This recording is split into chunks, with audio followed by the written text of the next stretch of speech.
Welcome back, YouTube. That's my bad boy. It is a great day to be different. So that's what we are going to do today. We're going to show you guys how to be different. We got a simple taper fade for you. This one shouldn't be too complicated. This shouldn't go over too many people's heads. And hopefully I can make this as simple as possible for you. So we're going to start off debulking, as you can see right there. One guard all the way open. We are going with the grain. It's very important to debulk all the way through the edge up. As you can see, following all the way through. It's going to help lay the hair down at the front end. So whenever we come back for the fade process, it's very, very important that you follow all the way through. Following the direction of the cowlick right there as well.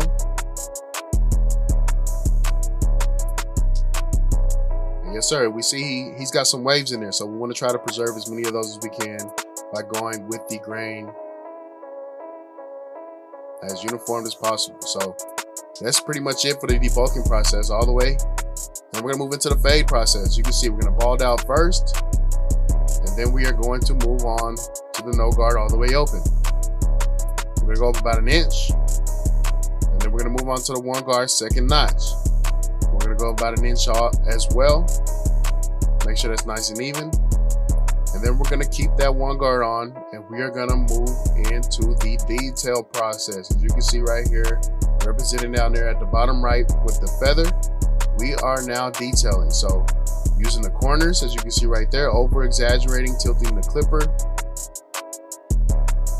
We are using nothing but the corners, attacking nothing but the dark spots. As you can see right there, using my right corner, hit, brush, hit, brush, hit, brush. Very important. Once we get that how we want it, we're going to drop down to the half guard. We're going to start off closed, work our way up midway, and then eventually all the way open, as you can see right there. Same thing, using your feather technique, using nothing but your corners, attacking nothing but the dark spots. Hit, brush, hit, brush, hit, brush. As you notice, the hair moves as you are hitting it.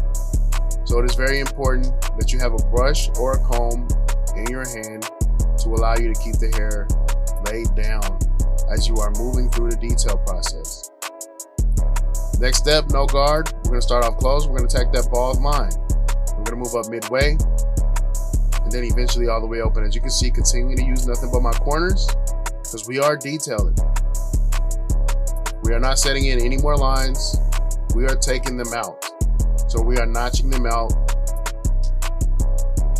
notch by notch, using your corners and using your techniques, which is in this case, your feather technique. Boom, as you can see, fade's already coming together. Fade's already coming together. This may have been a little fast, a little sped up,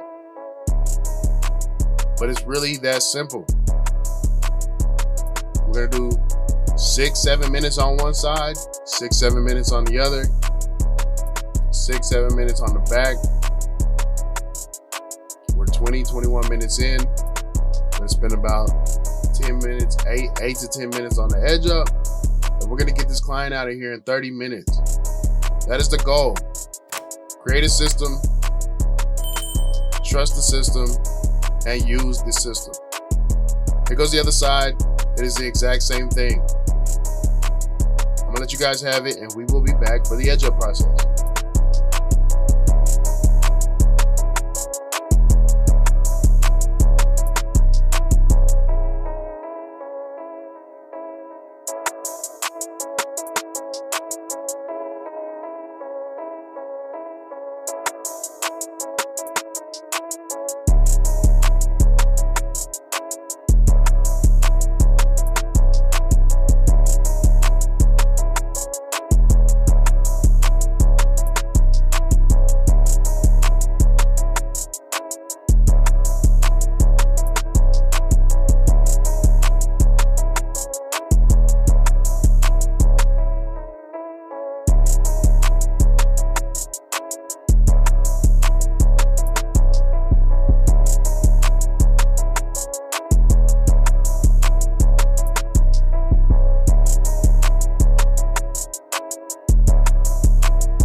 All right, well, we are back for the edge up.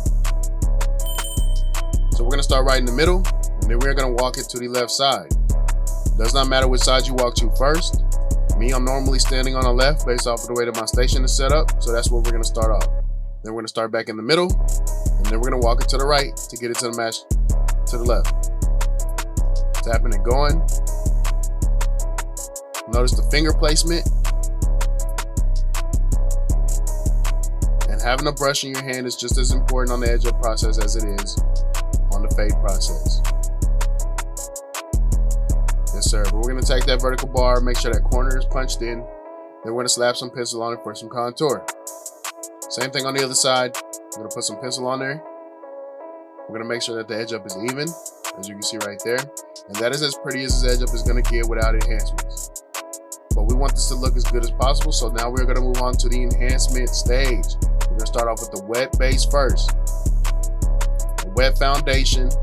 And then we're going to follow up with the dry fibers, as you can see right here. So the wet foundation is going to allow me to set a foundation that the dry fibers can stick to. Again, wet foundation first. Boom. And then fibers. So the fibers is going to allow me to get rid of that wet, shiny look. And it is also going to fill in a lot better. As you can see right there, hitting the light spots, it looks a lot more natural. And it gets rid of that wet, shiny look from the wet enhancements, which is very, very important for pictures and videos like this. So we're gonna slap some hot sauce on them, push that pencil over, give it that razor blade effect without having to use a razor, clean up any overspray of the wet or dry enhancements, and then we're gonna mop up anything that we don't like with a Q-tip. Same thing on the other side. Wet foundation first, gives my fibers something to stick to. Smack the fibers on there. We're going to fill in real nicely, get rid of that wet shiny look, and create a much more natural look. Boom. It's going to darken up the softer spots, the lighter spots. Smack some hot sauce on them. Clean up any overspray of the wet or dry enhancements, and push that pencil over to give it that razor blade look. Very, very important for those barbers who are not comfortable with using a razor blade, but still want to give their client that razor blade look, as you can see right there. Boom.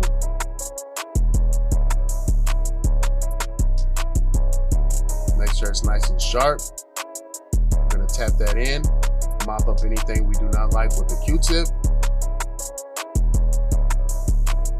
Yes, sir.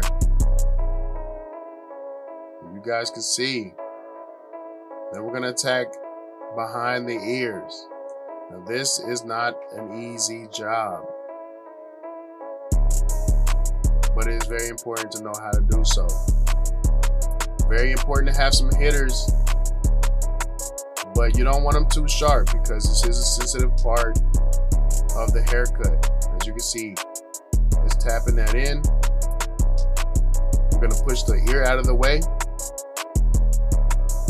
And we're gonna use nothing but the corner of the blades. And we're gonna round that off, as you can see right there. Boom. These things are hidden, creating that nice ashy look as well. Punch that in real nicely. Yes, sir. We're gonna move on to the other side. Same thing over here. I did use some hairspray behind the ears, so it is also very important, as you can see, why the hair is melting off so beautifully. Boom. Create that round contoured shape around the ear, using nothing but your corner, making sure that the ear is out of the way. And you are good to go, man. It's taken me every bit of where I am today to get that part of the haircut to do what it's doing right now. It's not easy, but you guys work on it. We're gonna head on the mirror. I'm gonna show him what he looked like. We're gonna get the nod of approval. So get that up out my face, man. You know better, Kriispy. Get that up out my face. Do you guys remember what he came in looking like? Yes, sir. You guys remember. But he came to be different. Sheesh. Easy peasy Nice, simple taper fade, but man, when you do it right, it looks good.